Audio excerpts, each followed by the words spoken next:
and welcome. Today's guest is the best-selling author of You Are a Masterpiece, a book that provides transformation through the empowerment of language, wardrobe, and self-beliefs.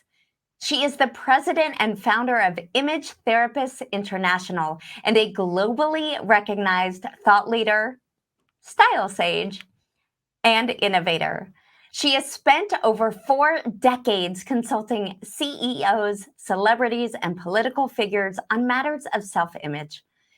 As the developer of image therapy, she works closely with her clients on their personal and professional presence and enhanced self-esteem and overall sense of worth. Her clients include US Bank, Bob Mackie, the Canfield Training Group, Jack Canfield, KTLA, IBM, Nordstrom's, the Department of Defense, Harvard, and the Homebase Foundation, Caldwell Banker University, Chico's, and many more. Please welcome Liana Chaouli. Wow, a style sage and image therapist. That's amazing. Well, thank you, honey. The reason why style is acronymed. First of all, thank you so much for having me. I'm delighted to be here with you in this really powerful conversation of empowerment. So style, which is what a lot of people think an image consultant or an image person is all about. For me, as an image therapist, style, that's why I coined this acronym, is seek to transform your life every day. Wow, seek to transform your life every day. That is so powerful. Tell us more about that. So style is the thing that, we're all seeking, and we don't really know what it is. It's like ethereal, ephemeral, it's non-tangible. Fashion magazines are trying to tell you what style is. But the question is, who are you? And what is your style? So when I say, as an image therapist, I provide transformation through the empowerment of law, language, action, and wardrobe, it means that your wardrobe is always a part of you. Like, it's our second skin. We don't go anywhere without being dressed. Some places we go without being dressed. But most of us are always showing up. Wherever you go, there you are. We show up enveloped in our second skin, right? And we don't think about it that way. We don't think, oh, this piece of clothing, my earrings, the way I dress, what I surround myself with, it goes extended the second and third skin in our homes, our cars, the color on our walls. It all emanates from who this masterpiece is.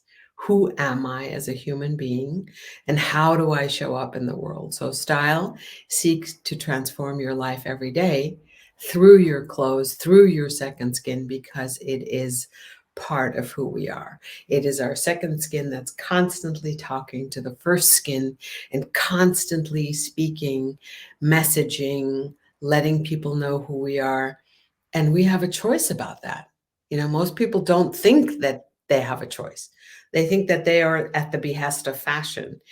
And I created image therapy 40 years ago because I wanted people to know, no, dressing is an embodied action, like breastfeeding, like making love, like eating, like living your life, like going up and down on a roller coaster. It's something that is a learnable skill.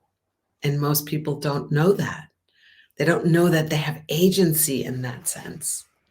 And that's so amazing. I just love everything that you just said. It is pretty mind-blowing that we actually have agency and that our clothes are really our second skin. I mean, what a powerful perspective on that. What inspired you to create image therapy? Wow, that's a great question. People are asking me that all the time. How long have you been an image therapist, and what created, how did you get to that place? And I think that the most powerful conversation, the most powerful answer to this, and the honest answer to this, is that I've been doing it my whole life. And that just like would fall out of my mouth. And I would often think, well, why is it that I say that? And the answer came to me inside of a context of doing a keynote for image consultants wasn't a question that I was constantly asking, but it was a question that was always there. Why do I say I've been doing this my whole life? Because it's the truth. It feels like the truth. And my mother, who is my biggest advocate and has also been like the most difficult subject in my life, my relationship with my mom as the oldest of three, I was always the outspoken one, the outlier, that I want to do it myself, that if it's to be, it's up to me. And she and I have had some very, very difficult times. And she came to one of my keynotes in Washington, D.C. for image consultants. There's 3,000 people in the room. And then she ended up in my breakout session. And I didn't know she was there. And she held her question till the end because I said, please wait till the end. And then she's the first one to go up to a microphone. And I didn't know she was in the room because there was 140 people standing room only. And she starts talking. She goes, I don't have a question, but I have a comment. And she begins to speak. And the more she spoke, the more I heard the love and the care in her voice, which was very different for me because we were always at odds. We were always fighting. And she proceeds to tell a story. She says, when I was a young woman, I was in bed all the time. I was very sick. I was on a lot of medication. And my 3-year-old daughter would go into my closet and pull on the hanger until the hanger broke. And then she would come and lay all these beautiful things on the bed that I was lying in, covering my face with the blanket. And she'd get the shoes and the purse and the perfume and the glasses and the gloves. And she would lay it all out. And then she'd pull the covers off my face and she'd say, Mommy, please get dressed, because when you get dressed, you're so beautiful and you're going to forget about being sick and then we can go out and have fun together. Mommy, please get dressed. Wow. Telling the story, and the final sentence was, I couldn't get dressed. I was too sick. I couldn't follow my daughter's invitation, but you can follow her invitation. Because the same little girl that dressed me when I was young and ill is the same grown-up woman that just taught you everything she knows. And she can undress your spirit so you get to learn to dress your body. So please follow her invitation, because I know how good she is because I was her first client. So the truth is that the reason why I do what I do, and the reason why I'm still doing it after 40 years, and I will do until the day my maker takes me, is because I cannot stand watching the pain that women are in. This work got created from a space of pain. It got created to heal. So I call it the healing art of image therapy, because it truly is. It's a connection between the inner and the outer of who we are. Mm-hmm. And the more we are able to understand and acknowledge and accept and accompany ourselves through this journey, just me, myself, and the inner and the outer together, as harmony, not as dissonance, because most people live in dissonance. They live in a battle with their closets, with their bodies, the relationship to the relationship that they have is in dissonance. And so image therapy is a path on how to really acknowledge and enhance and accept what's there. Basically, the foundation of image therapy is, can you be with life exactly the way it is and exactly the way it isn't? And that's where we have agency. That's where we're at peace. And for someone struggling with that, for someone in the dissonance who is in pain and yearning to make some kind of difference, to get out of the pain, to come into harmony, what's one step that they can take? So the first and simplest step that we can take is to look at what's here, to truly be with what's here. So I'm 5'2", I'm 155 pounds. This is how I look. This is my booty. This is my boobs. This is what's here right now. Okay.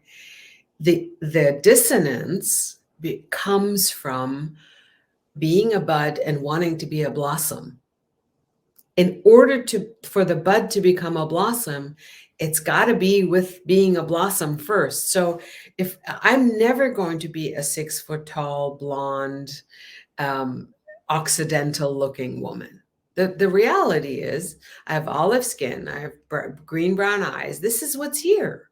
You know, it's like we do not argue with gravity. We don't argue with the rain falling from the sky. We don't argue, with a rose being slightly pink or blue or green or whatever. We don't argue with an oak tree does not want to be an orchid. Yeah. And a butterfly does not want to be a bear. But we get in front of a mirror or we hear our own voice or whatever it is that we're in dissonance with. So the acknowledgement of what's here and to just be with that is the first step. And I think that that is the hardest portal to step through because we don't practice it on a daily basis. So the naked exercise, I think it's the best exercise. It's hard for many people. Look at yourself in front of a mirror naked and acknowledge and admire everything that's there. Make friends with what's there. I'm not saying you have to continuously just be at war with it. Just be with it. Just taking the time, 4 minutes each side, front, back, side, front, side, back, turn, 4 minutes, minute each. And be grateful for what's here. I was just watching the Paralympics because I don't have a television. I was in a coffee shop and I was watching the Paralympics. And I thought that was mind-blowing. These guys on skates, meaning their booties, some of them don't even have booties, okay? No legs, completely paralyzed from the bottom down. Some don't even have a butt to sit on. So they have prosthetic bottoms. Yet they're flying across the ice and playing hockey with passion and amazement, okay? And we who have all of our bodies, where everything is intact and healthy and glorious, and we can walk and dance and make love and be passionate, here I am. I'm going to give you my own example. I bitch and moan about doing leg lifts. So that just kind of brought everything into perspective. Can you stand in front of a mirror just for a few minutes a day and acknowledge and admire what's there in your masterpiece, exactly the way it is and exactly the way it isn't? And something will open up in a few weeks, I promise you. So powerful. Now, for the audience who is saying, okay, that sounds terrifying, but I'll give it a chance. What would you say is something they can do to silence that inner critic that might come up, to silence that inner voice that when they're first stepping in front of the mirror naked, when they go to that default of picking themselves to bits? How can they stop the madness? I'm going to tell you how. Think of a person that you really love. Think of one person that you would give your life for. Think of one person you'd take a bullet for. For those of us who are mothers, it's not a big deal. But those of us who don't have children, sometimes it's our dog, sometimes it's our cat, sometimes it's our mom, sometimes. Think of that person. Would you ever say the things you say to yourself to that person? Would you let anyone talk to the person you love and demean them or degrade them? Would you ever do that? Would you ever allow that to happen? You wouldn't. So when my clients stand next to me and they're picking themselves apart, you've had this, Ellie. We've had this conversation. You've been there when there were lots of people in the room picking themselves to bits and pieces. I say, you are not allowed to talk about my client that way. Yeah. You're not allowed to talk about my friend that way. So put yourself into the position. I use my grandchildren, okay, or my daughter. We would never allow someone to speak to a loved one because we are their champion, right? Yeah. However, we will not give ourselves the same grace. Imagine yourself as a 4-year-old being treated unkindly by an adult. Would you be her champion? Would you be his champion? So if you can't access it right now, be the champion for your own inner child. And you don't have to be naked. You can just use your assets. Are you a great writer? Are you an amazing chef? Are you a fabulous friend who will always show up for your friends? Start with the things that are easily accessible and make those grow, because kindness is like a seed. When you water it, it grows. So be kind Mm. to yourself. We're Be not, kind to yourself. yeah, we're not Mm. kind to ourselves. We treat ourselves like a bad boyfriend. And the truth is, clothing, if the clothing isn't kind to you, which is just another replication of, how am I being to myself? Like what's showing up in my closet is how I'm having a conversation with myself. Unkind, too big, too small, too ugly, shows up before I do. Kind of like, hello, if you have a bad boyfriend in your bed, he or she or your lover shouldn't be there. Bad clothing shouldn't be there. All of these things that we say to ourselves that are born out of diskindness. It's not even unkind, it's diskind, right? It is not bringing in the opportunity for God's grace to be here in this moment and just go, oh, that, yes, like a salve on our soul. We're not allowing our souls to be treated with just that moment of grace in the morning when you wake up and you go, another day to be alive, like that. So being kind to ourselves and finding just a moment, just a split second of joy allows for kindness to land. And each of those is a seed to make the garden grow and flourish. So if there's anything I can say to you, it's find something to be kind to yourself about. It could be just, I made my bed. It could be, I called a friend in need. It could be anything. And that is so powerful because it's something we can all do. It's Mhm. not dependent on your finances, it's not dependent on your circumstances. It's something that we can all do. And I love that it's a muscle that we can develop It is. and strengthen and a practice It that is. we can implement. It is. That's exactly right. That's why when people think that the image therapy or the healing art of image therapy or this practice that I've been, creating and molding and shaping and growing for 40 years, people say, oh, this is fashion. I'm like, no, no, no, no, no, no. These are just tools. Yeah. Your closet is just a sanctuary to house your tools. As an image therapist, if I don't go in there with you, right? If we don't go in there together and we look at all the cobwebs and we listen to the stories from your childhood and we actually get to see why most people are armored, and people use clothing as armor, like my boobs and my butt and this, and no, he can't see that, and what if he sees this, and what about that? No, no, no, no, no. So most people do not use clothing as a magnificent frame.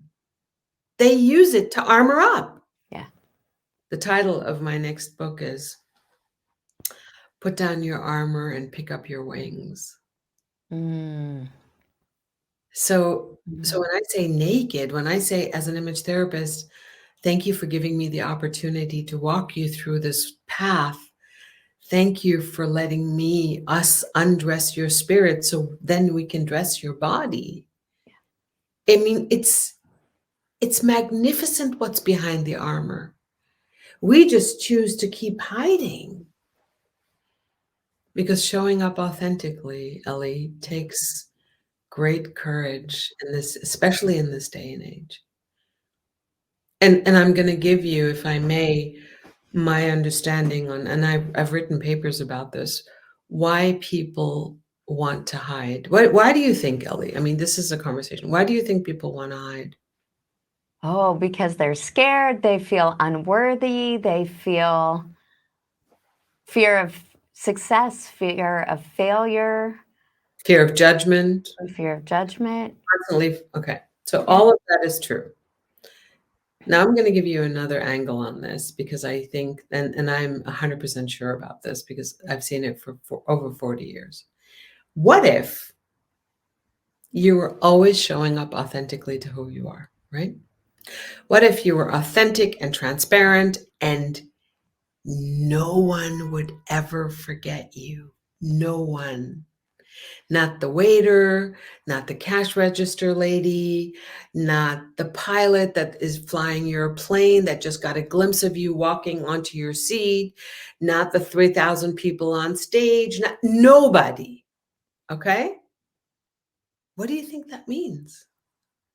What do you think it means to know that you're showing up in the world and you will always be unforgettable? What that means, I think, is that we then have to show up at a much, much, much higher level. We are a level of integrity, our level of authenticity, our level of, oh my God, I now have the responsibility to constantly show up with integrity. I can't say I'm coming to that party and then leave and then hide because no one will ever forget you. And I think that's what scares us the most, you know, that what it means is that we have to show up at 150, 170, 180% all the time. And to some people, the thought seems very daunting and exhausting. But I can tell you for sure that that is a level of freedom by being yourself and being authentic and loving and keeping an armor up, holding up an armor that becomes ossified to our skin. It just becomes one with who we are, is much more exhausting. Yeah. Yeah. Great points. Being authentically yourself, showing up truly, unapologetically, authentically as you is incredibly freeing. And that constant need to armor up, Is exhausting. exhausting. It's so exhausting. Exhausting. And especially in this day and age where we have social media and we have keeping up with the Joneses and we have this instant gratification microwave kind of culture where you're in vogue for a second. You have your forget 15 minutes of fame. It's Two a, seconds. a 3-second tweet and then you're irrelevant all of a sudden. So what does the future of image therapy look like to you given all of this in our current situation where it's people are caught up in the things that aren't real and they're caught up in trying to be the next thing or have the next thing or maintain their relevance? Yeah, that's a great question. Well, I feel that authenticity is our highest currency. It's like Ooh, authenticity is our highest currency. we're not talking money, we're not Yeah. talking authenticity is the highest currency we have, coupled with or founded on commitment and integrity and followed up with action. So I always say what is in my mind comes out of my mouth, falls into my lap, and then it shows up in my life. Okay. That's a continuum of a commitment. Any action is based on a commitment. Any word that I speak is based on rooted and founded on a commitment. So I can say things to you and they could just be blah blah blah blah blah blah blah, right?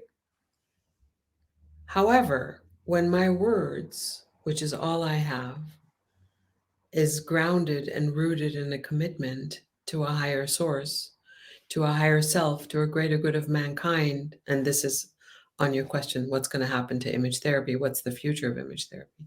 The future of image therapy. So my vision is to uncover 1 billion stars.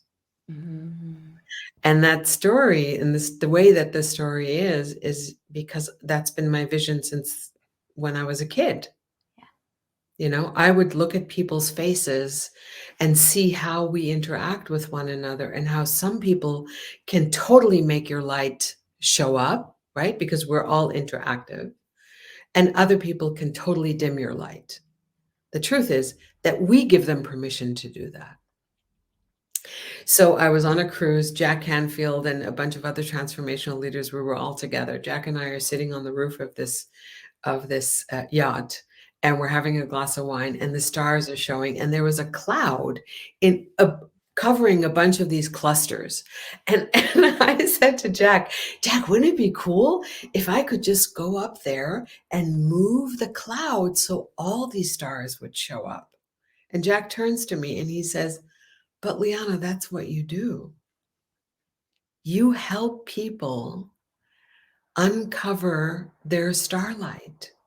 That's what you do with image therapy. And I thought, oh my God, how brilliant. Now we had both had a glass of wine, but that's exactly what I want to do. I want to be, I don't want to be, I want all of us to get together to help lift while we climb and uncover the brilliance of who we are for one another.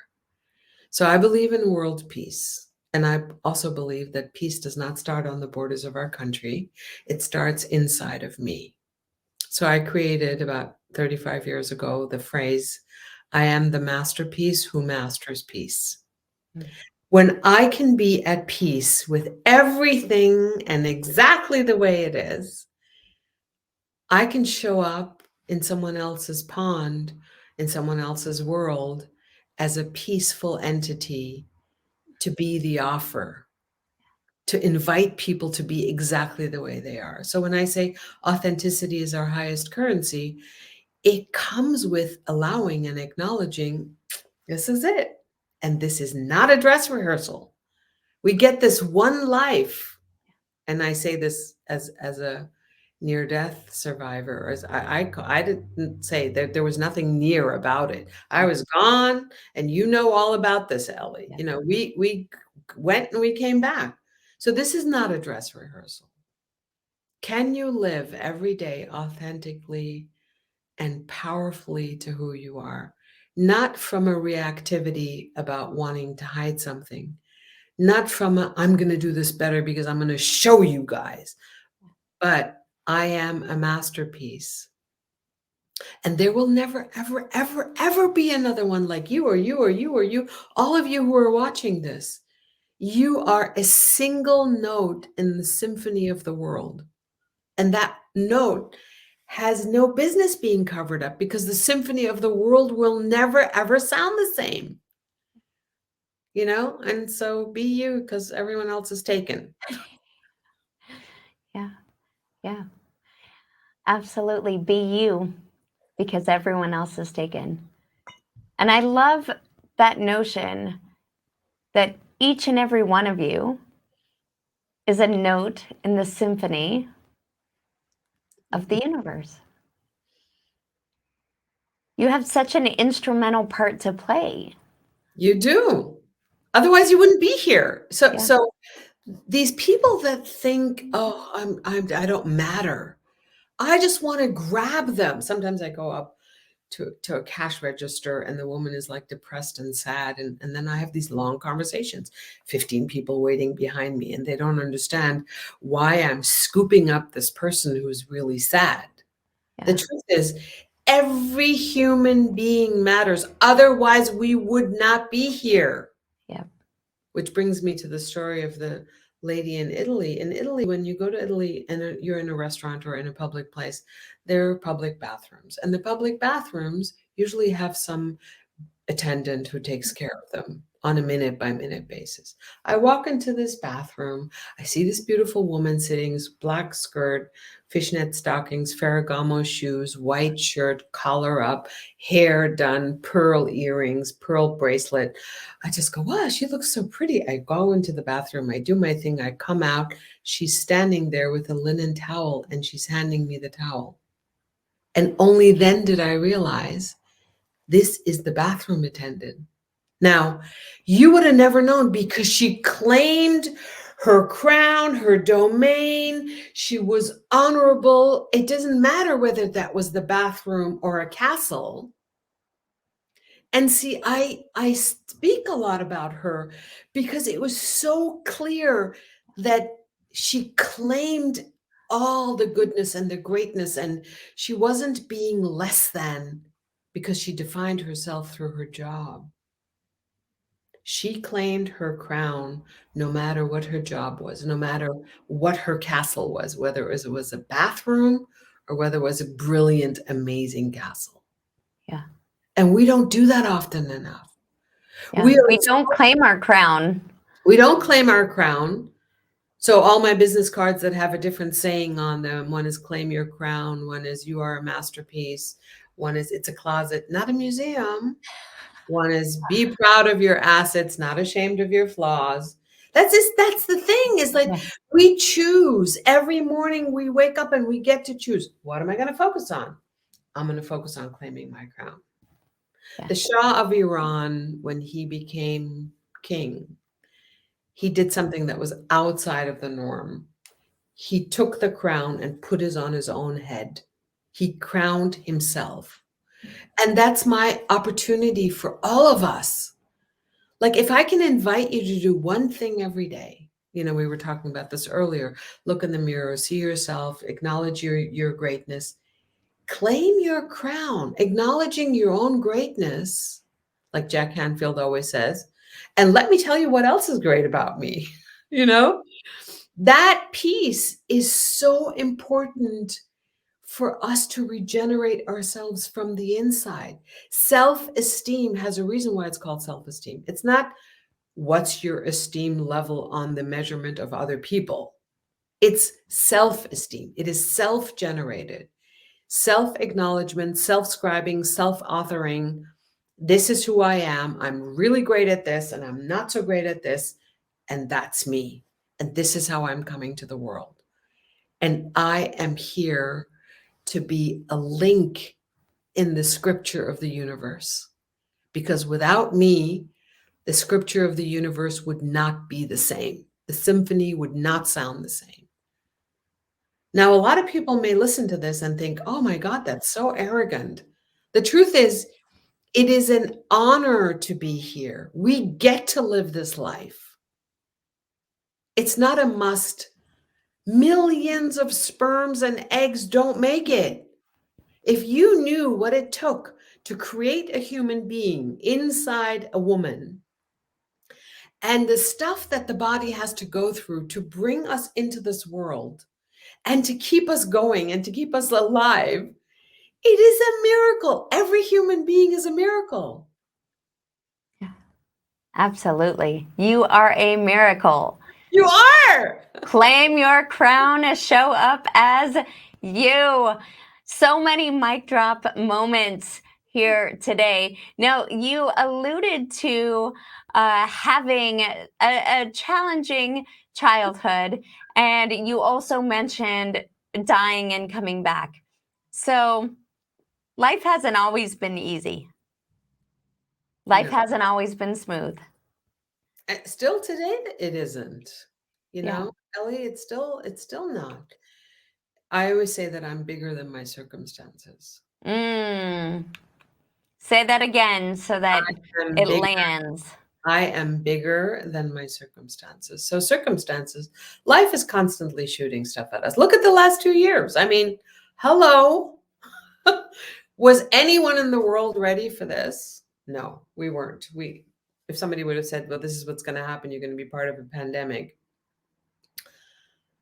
I only have agency inside myself.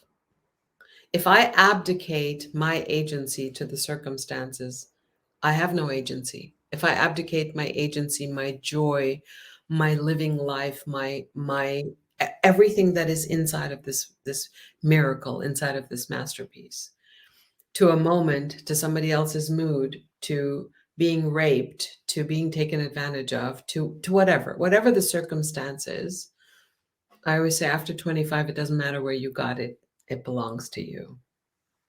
So our agency does not come from looking at the circumstance and starting to make excuses or talking about, well, I couldn't do it because of this, or I couldn't do that because of that.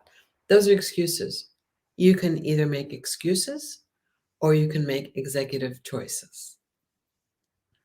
And that piece of dying and coming back was a big part of this. It's like, wow, I get to live this life. I get to be here. What am I going to do with this life that I have been given, this gift, this tremendous gift? If you walk out of this door, Liana, you could get hit by a car and your life could be over in a heartbeat. So, what are you doing with every moment? How are we creating every moment? And when I use clothing as a tool to bring people back into their bodies, it's because every single thing that this masterpiece does, every single phone call, every single yes, every single no, every single kiss, every single meal, every single connection with another human being could change another person's life, and we don't even know. We don't know. I have this story that I tell that happened on Jack's stage when I was speaking. A client came up. I had a very short interaction with her on stage. She went backstage, she changed her clothes, she came out. It was a tremendous experience. I had a day with her, a VIP day. I never saw her again. 10 years later, I see her at another event. She comes rushing towards me. Her name is Jane Ransom, and I didn't recognize her. And she says, Liana, you don't know who I am. I said, no, I know your eyes, but I don't remember. So she went through the whole story, how much this changed her life. She did a beautiful video. What I'm trying to say with this is we never know when we show up somewhere authentically with our mission and our passion, who will be impacted by it. You could be at the grocery store, you could be on TV, it could be this show, it could be you speaking to your grandchild and someone else is overhearing it. So whatever comes out of our mouth or flows out of our fingers, the essence of who we are, how we show up, can be at its highest level because you never, ever know who you're going to impact. And showing up at our best, dressed beautifully with a smile on our face, might be sad. And sadness and serenity can live side by side in a human body and show up at the same time. Disappointment, despair, and the tremendous light that we have can show up at the same time. I call it living in the tension, inside the tension of the paradox of life. It doesn't mean we have to act on the despair. It could be there. We can act on the joy. And that's called agency.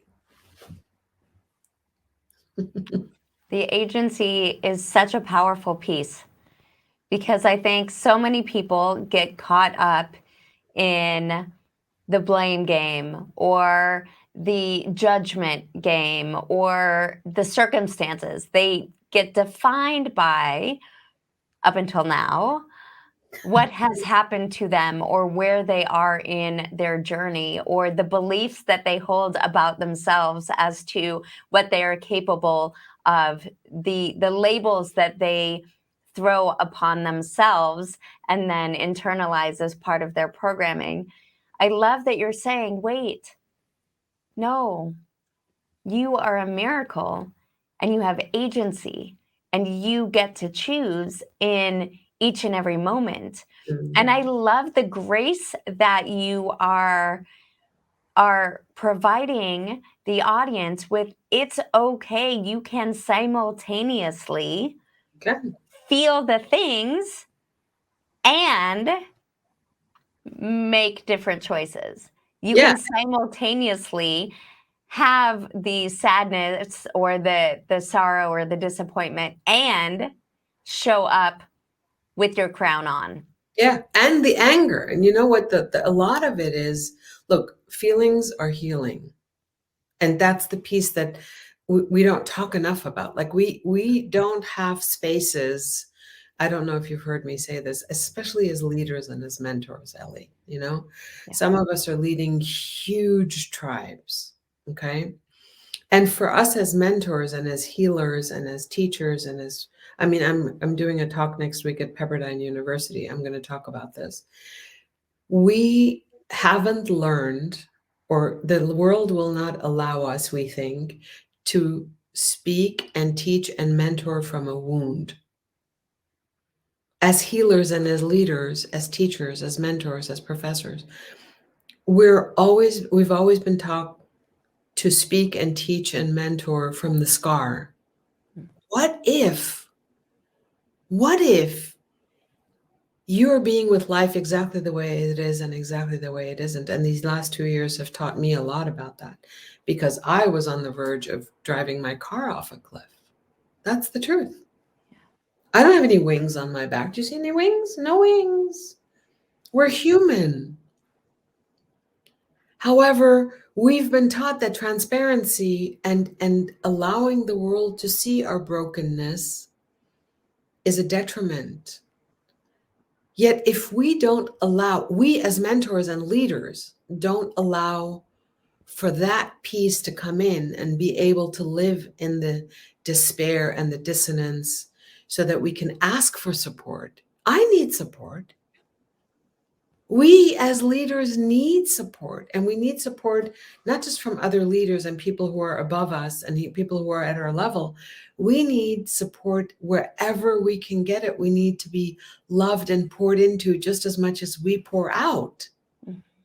And that piece of it has a lot to do with the transformation, I think, for a lot of us who are leaders, you know. And if someone is out there listening, there is no perfection, my loved ones. There is no perfection.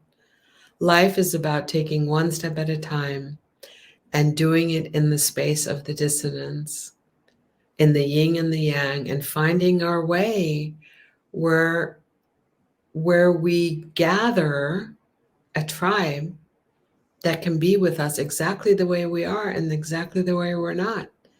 And not everyone is going to be that. My father used to say, had a beautiful saying, God bless him.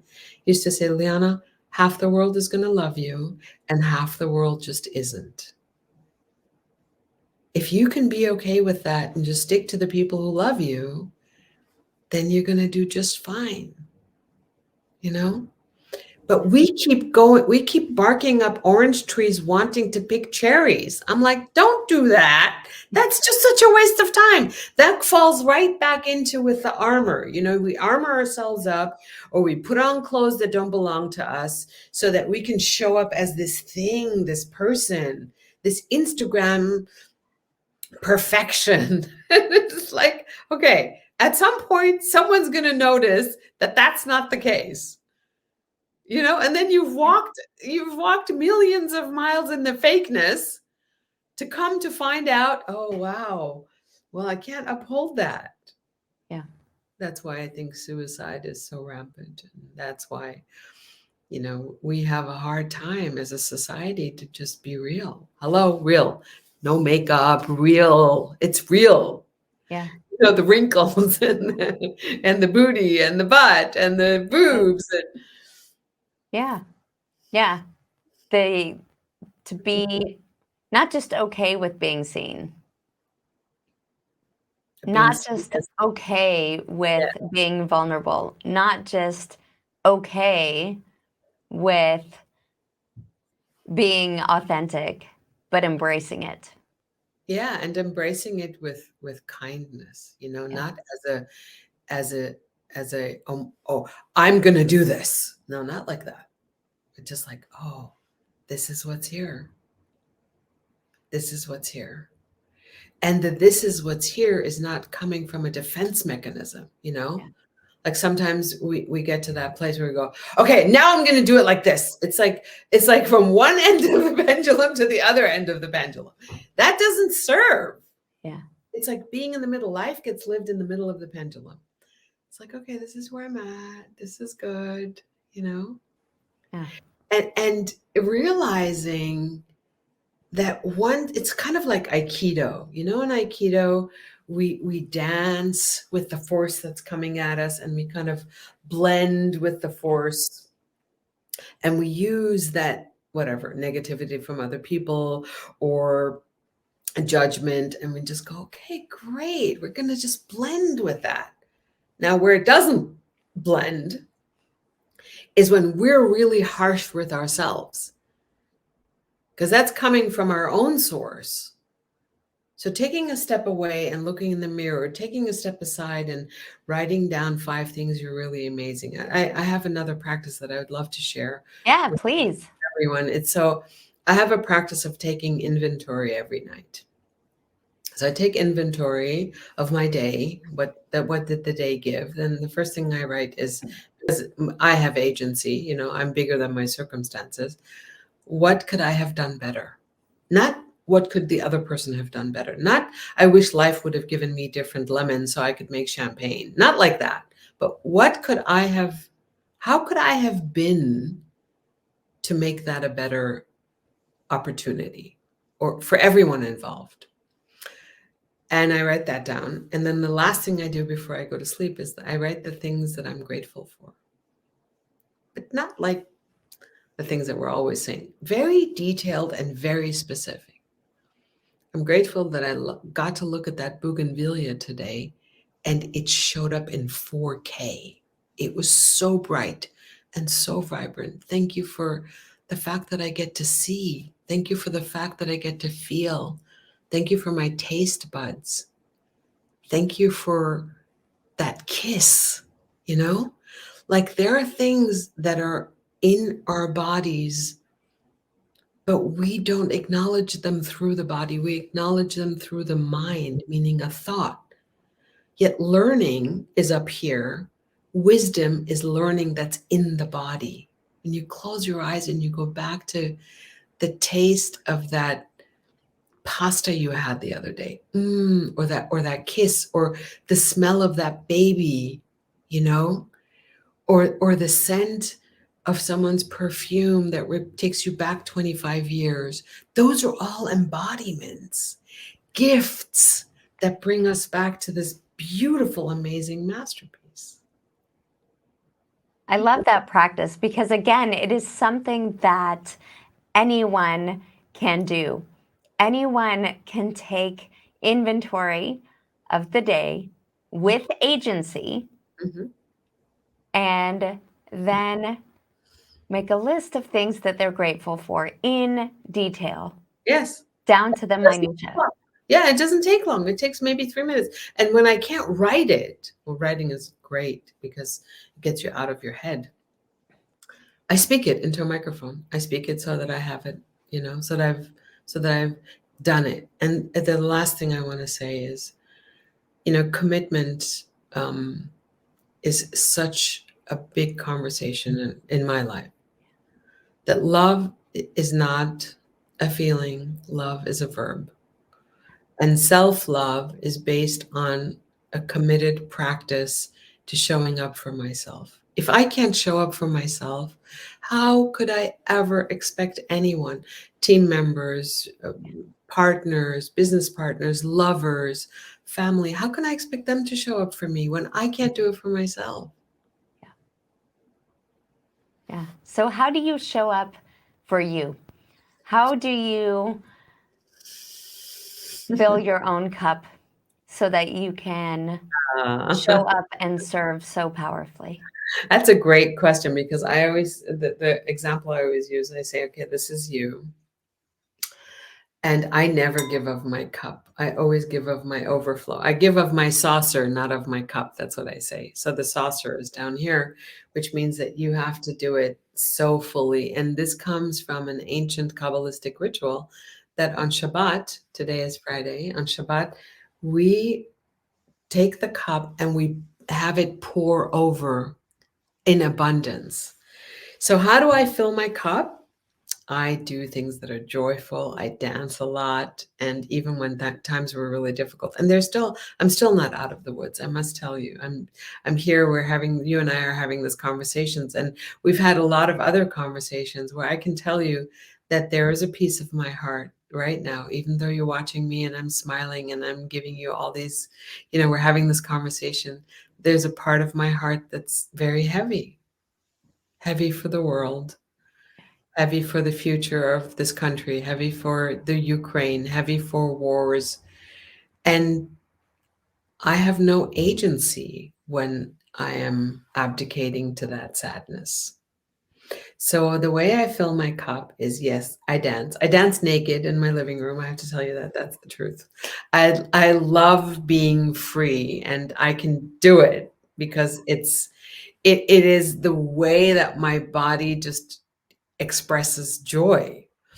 Loud music, I sing and dance loud. My assistant knows that. I don't care where I am on the street. I'll just belt out in song. I'll be on a date and I'll just start singing. The very thought of you and I forget to do. So I'll just start singing. What else? I love to bake. I love to crochet. I love to make things. So that makes me very, very happy. Anything that brings me joy. And I just had a conversation with some girlfriends the other night. Pleasure is the portal for happiness. And I know that that may sound very sexual or sensual. The truth is that we are embodied beings. We are made for pleasure. Pleasure in eating, pleasure in making love, pleasure in listening to music, pleasure. Pleasure delights our soul. And we don't put enough emphasis on pleasure. This brings me pleasure, talking to you, seeing the world light up, being able to give of my overflow. Yeah. I So, love that. so as we're talking about how do you fill this, I fill this by giving away. I had a conversation with my brother a couple months ago, and I said, I want to do this and I want to do that. And he said to me, he said something very simple. He said, Liana, why don't you just give what you've got? Mm. And we don't do that enough. We're not generous. Generosity is generating Yeah. of what we have. I have this here. Let me give this to you. Let me share with you. And generosity is such a beautiful, delightful way of giving away what we've got in a way that, here you go. That's my gift to you. Yeah. We're going to share. I'm going to share my ICU cards with you because gratitude is a gift you can always afford to give. Yeah. Always. Yeah. I love that. That generosity is generating. Mm-hmm. That when we give, when we share, Mm-hmm. it creates this beautiful exchange, this beautiful moment, this release, which then allows us to receive, right? Yeah. It creates this openness for this magical exchange. And that's a really powerful perspective. That generosity is generating. That's it. And we So powerful. we always want to hold on to stuff. Yeah. I'm like, no, don't hold on. Give, just keep giving. Your smile, your time, your love. We're always we're in these conversations of transactional conversations of, well, what am I going to get? What if you never got anything? What if you just keep giving? Because it's the giving that's the getting back. Yes. Yes. Mm-mm-mm. So such goodness, such goodness. So let's imagine as we start to wrap up that you have come to the end of your life best lived. You have lived it in joy, you have lived it in generosity, you have lived it in pleasure, you have lived it in purpose, in agency, in presence. You've left it all on the field. Mhm. What do you want them to say about you? Yeah, I've left it all in the field because you can't take it with you. Yep. What do I want them to say about me? Yeah. Um, she is a space of love. She's a space of love and kindness and acceptance. And she is the boulder that gets up under people to lift them up and let them live their best life. You know, I always say I'm the conduit. This isn't about me doing anything. You know, those of us who are teachers, and you know this, Ellie, we're conduits. I'm just a conduit. Like I always say my prayers every morning is, dear God, allow me to open my mouth and for your words to come out. Because that's all I am. I'm a conduit. You know, this isn't my work. This is the work of the world. We are all just instruments. So if they say she was an instrument of the divine, there you go. That would be great. And Because so it is. yeah, and so it is. Everyone hears it different. You know, it lands different for every human being. Yeah. You know, I could be playing an instrument and everyone hears it different because their receptors are different. Yeah. Mm. For them, for their own healing, the three highest values are abundance, joy, and ease. So abundance for everyone. It's got to be joyful for everybody. And it's got to be just easy. So there's none of that. Flow. Yeah. Be in ease and flow, Yeah. not force. Not force. Gentle ease and flow. And I mean, the water teaches us that, you know, it just keeps flowing and look at what it can do. Yeah. And then Sufi, the Sufi poet Hafiz has a beautiful, my favorite, I'm going to share this with you, my favorite, when we're talking about generosity, my favorite poem. And it goes, the sun never says to the earth, you owe me. Look what happens with a love so unconditional, it lights up the whole sky. Mm. If we all just be that, you know, it's like you don't have to do anything. No attachment to money, no attachment to status, no attachment, just show up and be love. Wow, wouldn't that be cool? There would be no more wars, Ellie. Yeah. What a different world we'd live in if we all showed up in love and generosity and authenticity. That's right. And we can. It's the moment between the incident happening and our reactivity, that moment of taking a breath and just in that breath being generous to myself and then showing up with, I'm choosing to be love rather than lack. And that happens in that one breath. Shift, and how are you going to show up? And that breath in between those moments is where we get to make a choice. So just keep breathing in those moments, especially when it's difficult. It's in the moments where the agency becomes fully embodied. Now, how can people get in touch with you? How can they get into your world? How can they learn more about image therapy? Where can they find you? The best thing to do is to sign up at betheoffer.com. BETHEOFFER, betheoffer.com. Why? Because be the offer, don't make the offer. Just show up as an invitation to the universe. So betheoffer.com, go there, sign up. You get a ton of videos, which are extremely informative about the physicality of this work. That's just the first step. It's not about the inner and the outer, but it's just get those videos. They're phenomenal. You'll learn a lot. And then from there, you can sign up with a session with me, a style discovery session. There's lots of ways to get in touch with me on social media. Follow me on Instagram, Facebook. We're constantly doing events. Ellie, you just came to one. It was so much fun. It was amazing.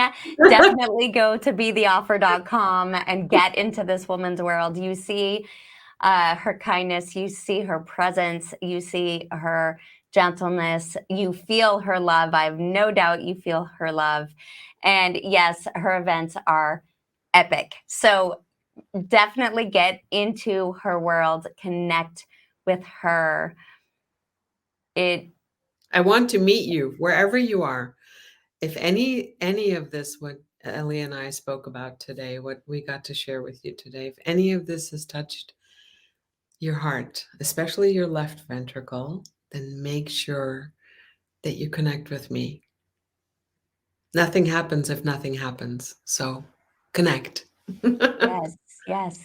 And as we sign off today, Liana, any parting words for the audience?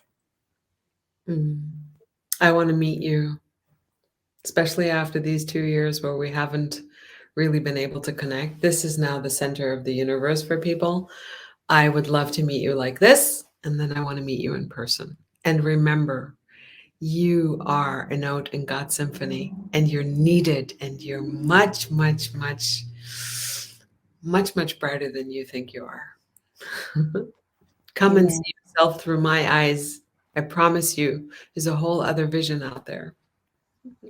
Amen. Thank you so much for being here today. Thank you so much for spending this time with us.